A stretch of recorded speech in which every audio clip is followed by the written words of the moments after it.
Good morning, everyone. Thank you for joining us. With me today, to my right, is Lisa Monaco, the Deputy Attorney General of the United States. And to my left is Matthew Olson, Assistant Attorney General of the Justice Department's National Security Division, as well as Michael Driscoll, Assistant Director in charge of the FBI New York Field Office. We have Darren McCormick, Deputy Special Agent in charge, Homeland Security Investigations, New York, and NYPD Inspector Roberto Rios, Executive Officer of the Joint Terrorism Task Force. Today, I announce the historic guilty pleas of two companies for conspiring to provide material support to foreign terrorist organizations. The two companies are Lafarge S.A. and Lafarge Cement Syria S.A. The foreign terrorist organizations are the Islamic State of Iraq and Al-Sham, or better known as ISIS, and the Al-Nusra Front, or ANF. These are the first companies ever charged by the Justice Department with providing material support to foreign terrorist organizations. In addition to pleading guilty, the defendants agreed and were sentenced to pay a total financial penalty of $777.78 million. As I will describe in detail later on, this sentence is well deserved because in 2013 and 2014, Lafarge made a deal with the devil. Foreign terrorists who pledged to and in fact did harm the United States, its people, and its national security, and they did it for profit. I will now turn it over to Deputy Attorney General Monaco. Good morning. Thank you, Breon, and thank you all for being here. Today's guilty pleas to terrorism charges by multinational construction conglomerate Lafarge and its Syrian subsidiary reflect corporate crime that has reached a new low and a very dark place. For the first time ever, the United States has charged these companies with providing material support to terrorist organizations. In this case, the Islamic State of Iraq and Al-Sham, or ISIS, and the Al-Nusra Front.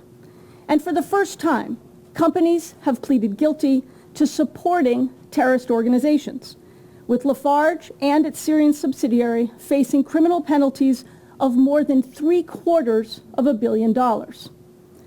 Protecting national security by fighting international terrorism is mission critical for the Department of Justice. And fighting corporate crime is also a top department priority. Today's charges and guilty pleas should make clear that when companies and their executives engage in conduct that threatens our national security, in this case by fueling violent terrorist organizations, the department will respond with resolve. And this case also makes clear business with terrorists cannot be business as usual. Since returning to government, I have warned that companies are on the front lines in confronting today's geopolitical realities. And in today's world, corporate crime regularly intersects with national security in areas like terrorist financing, sanctions evasion, and cybercrime. Well, today we see that intersection in its starkest form. Many of our cases, of course, expose corporate greed and corruption, but this time, the corporate criminals have joined hands with the terrorists instead of with corrupt government officials. In its pursuit of profits, Lafarge and its top executives not only broke the law, they helped finance a violent reign of terror that ISIS and al-Nusra imposed on the people of Syria. As reflected in today's guilty pleas, for years, Lafarge operated a massive cement operation in northern Syria. And in 2012, as that country descended into civil war, ISIS and al-Nusra gained ground, and they gained control of territory. Now, many companies made the right choice, the only lawful choice, to leave the region rather than join hands with the terrorists. Lafarge made a different decision, to go into business with ISIS and al-Nusra, two of the world's most notorious and brutal terrorist organizations. Between August 2013 and October 2014, Lafarge capitalized on the Islamic State's iron grip and violent control of Syria to stifle its competition and to increase its market share. Lafarge paid millions of dollars to both terrorist organizations and benefited from their brutality to the tune of $70 million in revenue. Lafarge also hid its partnership with these terrorists through a web of fake contracts, falsified invoices, corrupt intermediaries, and off-system email accounts. As the Deputy Attorney General, and in my previous role as the President's Counterterrorism and Homeland Security Advisor, I have witnessed the unimaginable pain and suffering of American families who have lost loved ones to ISIS. American families whose loved ones were brutally murdered by ISIS.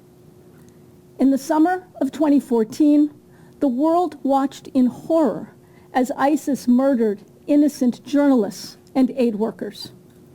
That same summer, Lafarge was in business with ISIS, securing profits and market share and capitalizing on the group's brutality.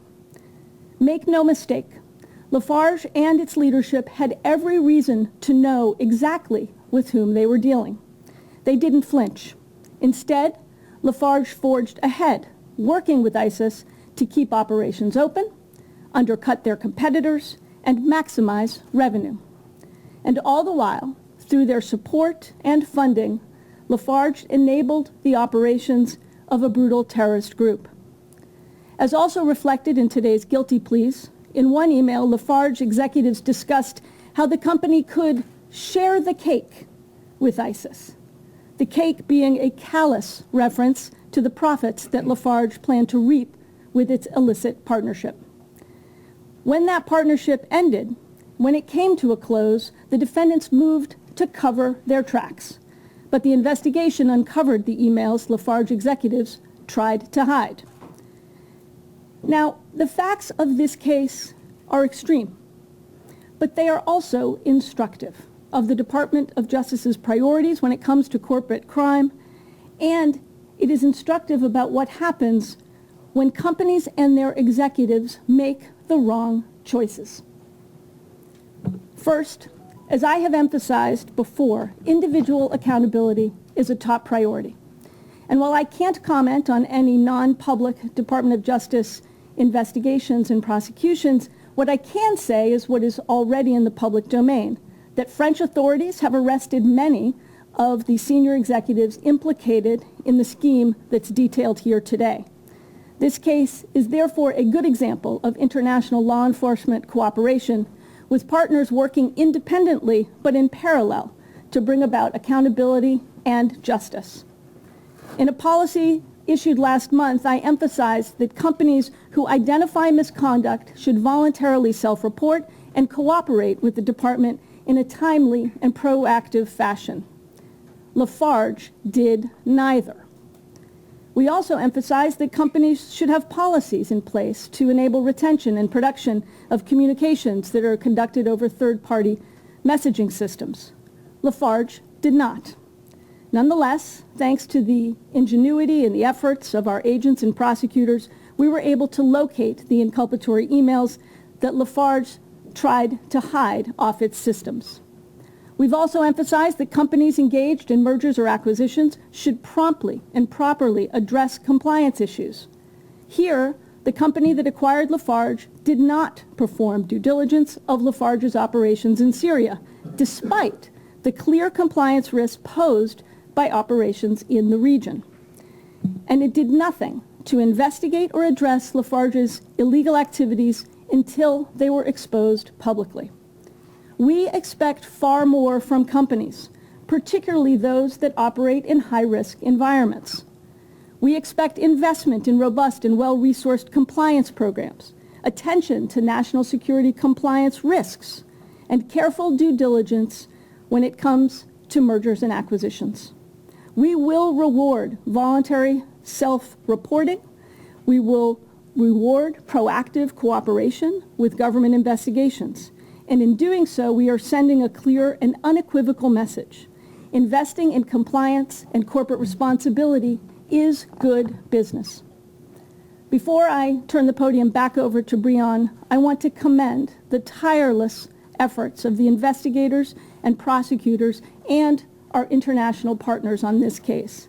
It's because of their work, it's because of the work of all of the departments, agents, and prosecutors that I can make this promise. The Department of Justice will not rest and will not hesitate to protect the American people in our fight against international terrorism and in our efforts to hold corporate wrongdoers accountable.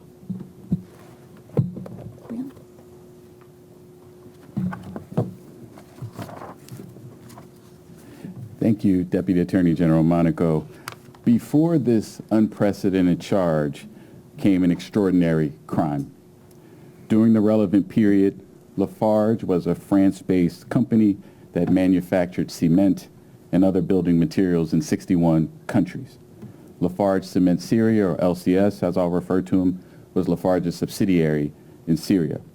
From 2010 to 2014, Lafarge and LCS operated a cement plant in northern Syria near the Turkish border.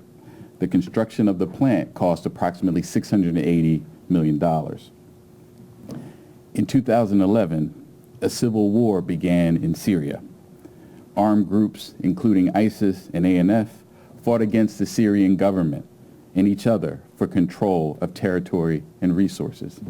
And in 2012, ISIS and ANF gained control of territory in Syria and committed numerous terrorist acts, resulting in the deaths of many U.S. citizens, among others. In 2012, Lafarge and LCS began to make monthly payments to various armed groups for protection. And by August 2013, payments were made to ISIS and ANF, two groups that Lafarge knew were designated as foreign terrorist organizations by the United States.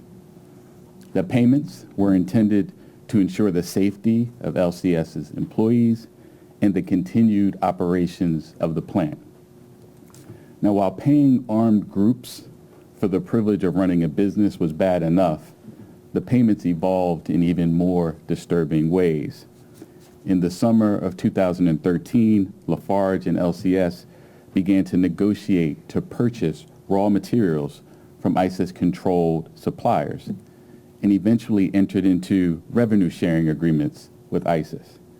ISIS would be paid a certain amount of money per ton of cement LCS sold. And in exchange, LCS was allowed to operate and generate tens of millions of dollars. LCS even obtained vehicle passes from ISIS that allowed LCS employees, suppliers, and customers to pass checkpoints controlled by ISIS. Here's a vehicle pass dated April 26, 2014. It bears ISIS letterhead and stamp. It allowed LCS employees, quote, to pass through after completing the necessary work and after paying their dues to us, end quote.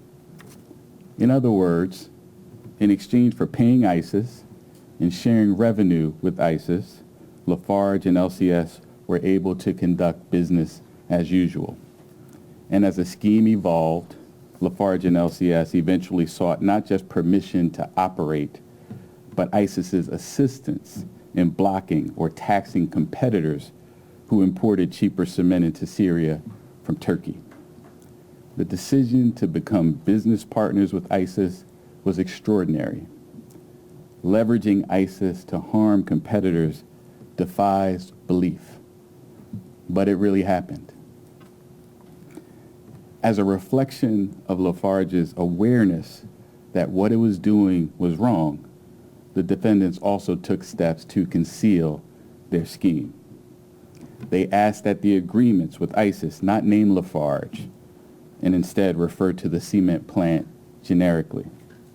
Lafarge and LCS executives also frequently use personal email accounts rather than their corporate email addresses to communicate about their illicit arrangements, again, to further hide their conduct. They created invoices with false descriptions of the identities and work of the intermediaries who brokered the deals with the terrorists. In September and October 2014, when ISIS was targeting innocent civilians around the world, the executives were focused on how they were going to pay an intermediary who had previously negotiated a revenue sharing agreement with ISIS. So what did they do? The executives created a backdated contract termination agreement, falsely showing that the intermediary's relationship with LCS was terminated on August 18th, 2014. Now that was the business day after the UN Security Council called on member states to prohibit business relationships with ISIS. The executives also executed a sham consulting agreement with the intermediary that was purportedly for, quote, security consulting, end quote, and which authorized a lump sum payment of $210,000. But that so-called consulting agreement served only to settle the intermediary's outstanding balance for negotiating with and paying ISIS on LCS behalf.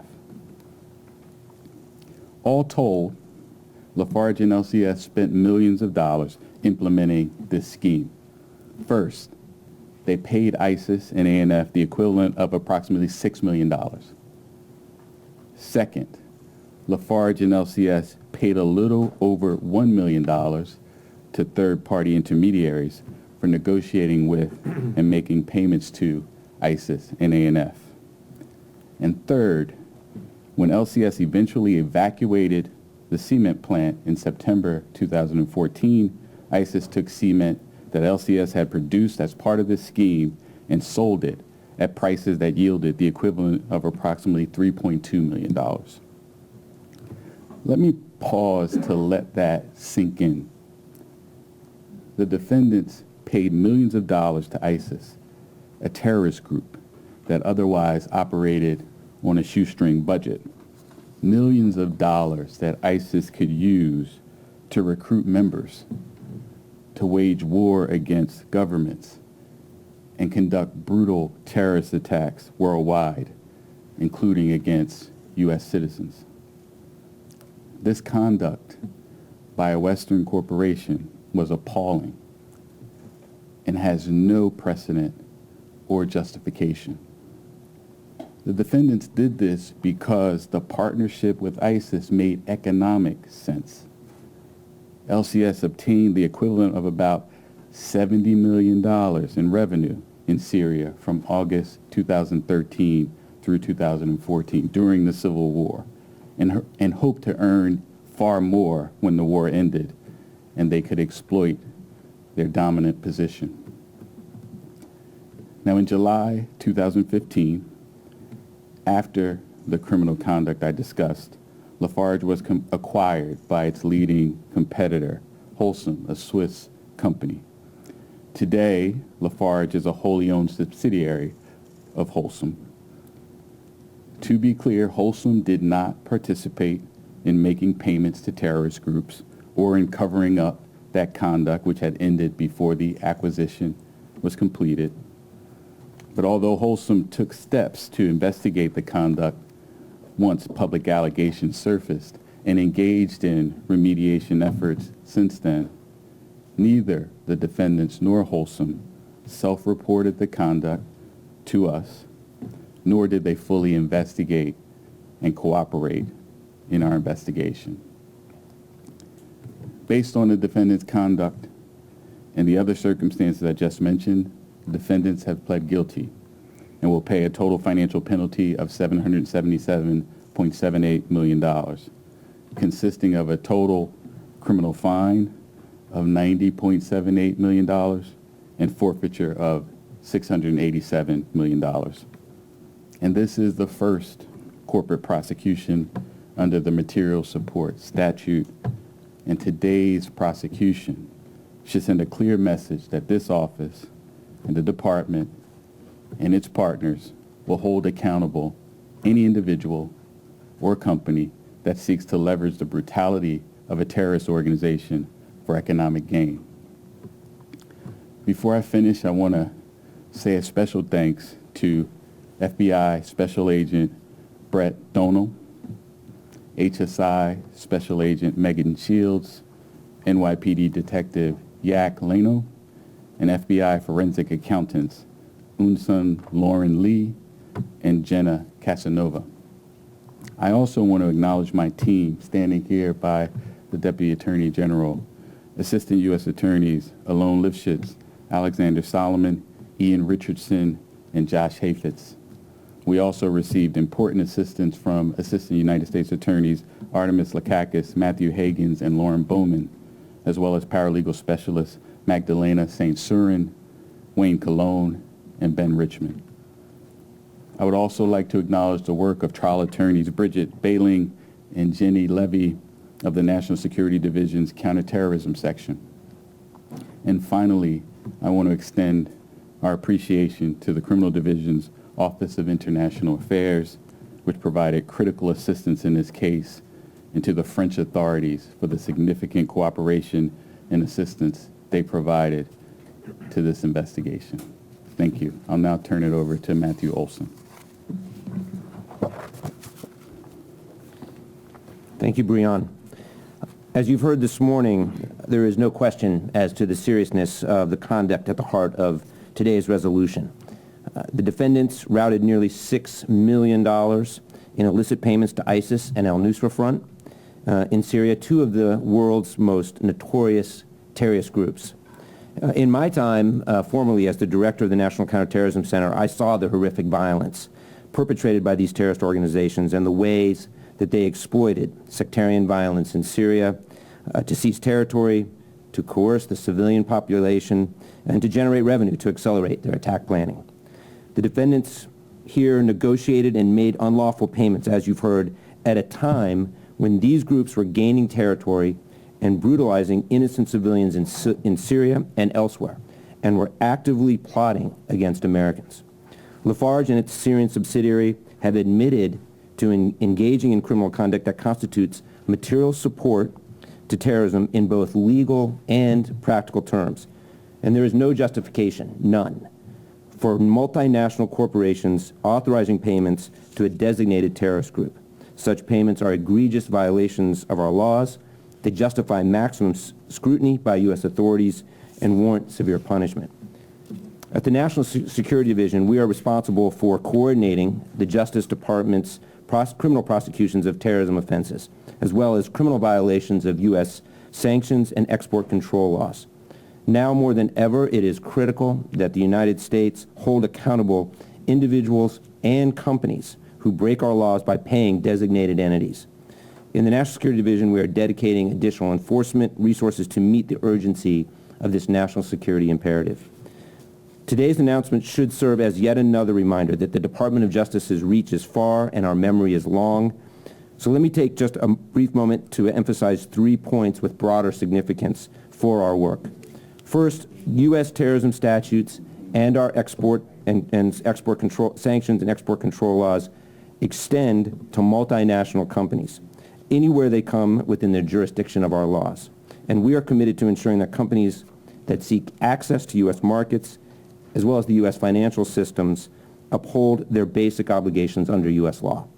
That's first. Second, this case relates to corporate defendants acquired by a competitor well after the criminal conduct at issue. So this should serve as a cautionary tale. There are risks that come with transactions involving companies that operate in high-risk environments because of our our terrorism designations and sanctions and export control laws. Companies will not get a free pass from the Justice Department simply because they are under new management. And finally, I want to make clear that the Department cannot and will not accept the notion that this kind of conduct is excused where corporations try to maintain business operations in places like Syria but do not share the ideology of terrorist groups. Here, former executives made what they viewed was a business choice to pay designated terrorist groups as a cost of doing business, and as a way to gain ground on competitors. U.S. law is clear that this was not their choice to make, and the defendants are now facing the consequences. Thank you.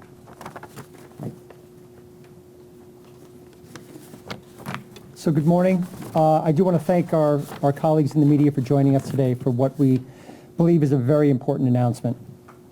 As the plea demonstrates today, the defendants knowingly funded and conspired with multiple terrorist organizations. The actions of the corporations were motivated by greed and their financial self-interest as it turned a blind eye to the horrors of terrorism. The corporation made deliberate decisions to conceal their agreements with terrorist organizations, and these agreements were set up to incentivize the foreign terrorist organizations to act in the defendants' interests. Thankfully, due to the determination of the Joint Terrorism Task Force, the illicit scheme was uncovered and the corporation held accountable. Today's events show that corporations are no different from individuals. If you fund terrorism, you will face the consequences. If you're willing to fund evil, regardless of whether you're an individual or a large entity, please know that we are unrelenting in our focus and intent that you serve and you see justice. I do want to acknowledge today the support of the Eastern District, Breon Peace, and his outstanding team in the National Security and Cybercrime section. I want to thank Deputy Attorney General Lisa Monaco for joining us today, as well as Assistant Attorney General Matthew Olson. The Justice Department's Office of International Affairs and National Security Division Counterterrorism section provided crucial support throughout this case. And it's very important to acknowledge the international law enforcement partners from France, Lebanon, and Morocco who helped us in this investigation. This kind of case does not happen without that international support. I also acknowledge our partners in the NYPD and HSI who worked this case and who are crucial members of the Joint Terrorism Task Force. And lastly, and most importantly, a huge thank you to the Joint Terrorism Task Force. For over 40 years, the Joint Terrorism Task Force has focused on combating terrorism. Whether you're talking about the attack on the New York subway earlier this year, the countless events that they've managed to prevent from happening, or an issue like this where we are holding individuals accountable for their funding of terrorism, the Joint Terrorism Task Force has focused on keeping this city, this state, and this country safe. It is truly an honor to get to work with them every day. So thank you to them for their dedication and focus. Thank you.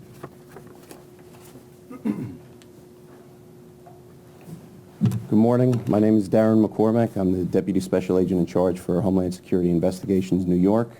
First, I'd like to commend and show appreciation for the HSI, FBI, and NYPD agents and investigators and the entire Joint Terrorism Task Force, and commend a fantastic, successful investigation. Additionally, I'd like to extend our appreciation to the prosecutors at the Eastern District of New York, Breon Peace, and your team. Thank you very much. Like any other terrorist organization, ISIS requires millions of dollars to perpetuate their agenda and spread terror on innocent people.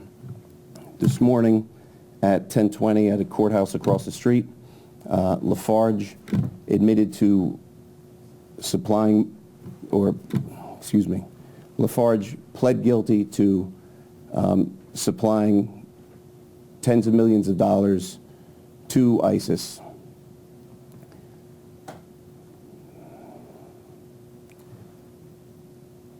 With that, excuse me.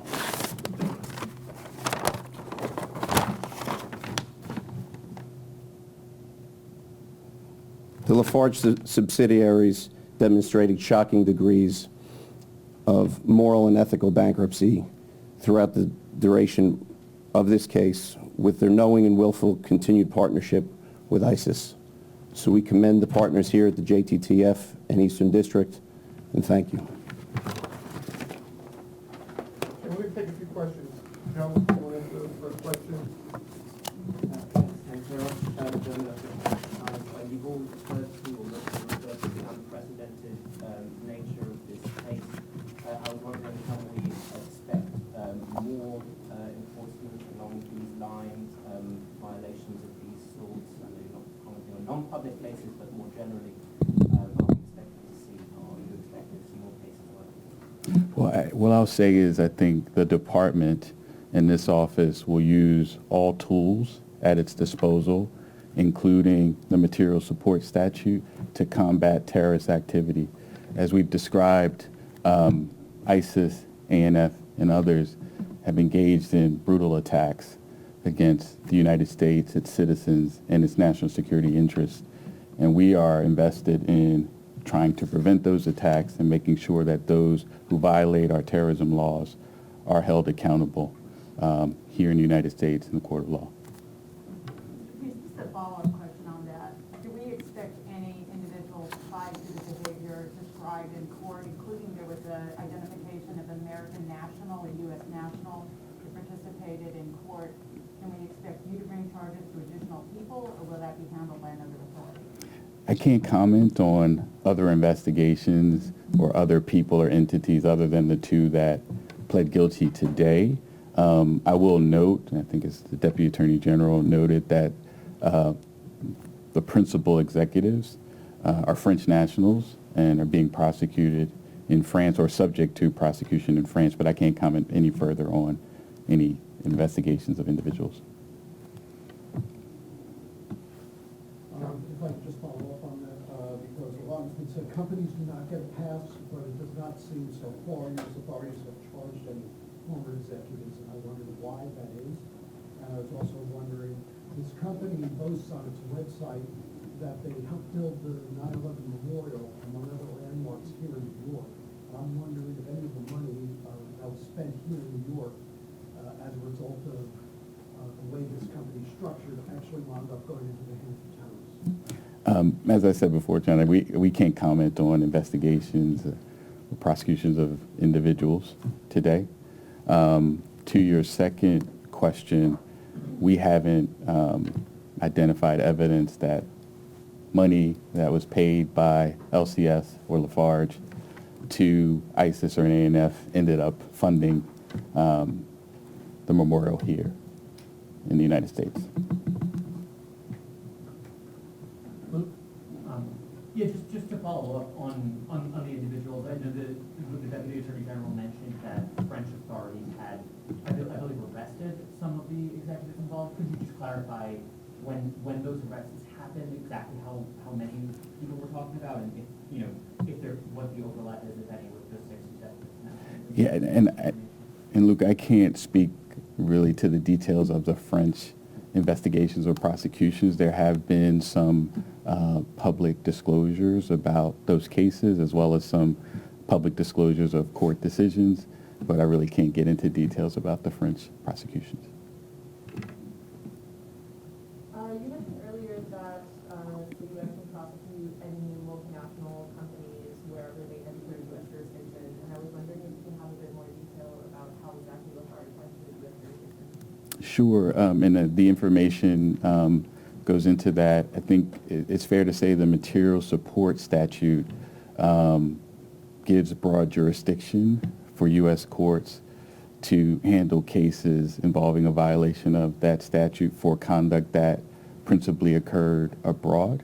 And in this case, there are several ways in which that can happen. We identified a couple that I'll note. One, it was a U.S. national who was identified as a co-conspirator. The other, just to mention from a jurisdictional perspective, is there was a wire transfer to an intermediary, one of the intermediaries that negotiated with and paid ISIS on behalf of LCS and Lafarge, that went through the Eastern District of New York. So there are various ways, and there were a few that applied in this case. I have a question regarding the forfeiture, $687 million. Would that be plain itself? What's going to happen? Does the U.S. government have access to it in Syria? The forfeiture amount, again, under terrorism laws, is sort of broad ability to forfeit proceeds and other assets. In this case, the defendants agreed to a forfeiture amount of $687 million, I believe. That is made up in part by the value of that plant. We're not going to seize the plant, but they're going to give us the value of the plant, plus I think the value of money that was paid out to co-conspirators. Brian, did the U.S. take it over? I mean, it was a base of operations for U.S. forces in Syria. Let me speak to this. I just want to confirm with my team. Is that right? So it was, but it's not, we're not forfeiting and taking the plant as a part of this. Yeah, we're not making cement, right? Next question. This is actually for Deputy Attorney General Lisa Monaco. And off topic here, but will the Justice Department prosecute Donald Trump if he defies a subpoena from the January 6th committee? We're here to talk about the significance of this case and the tremendous work of the agents and prosecutors that have made this case possible. So I've got nothing for you on that. Thank you, everybody.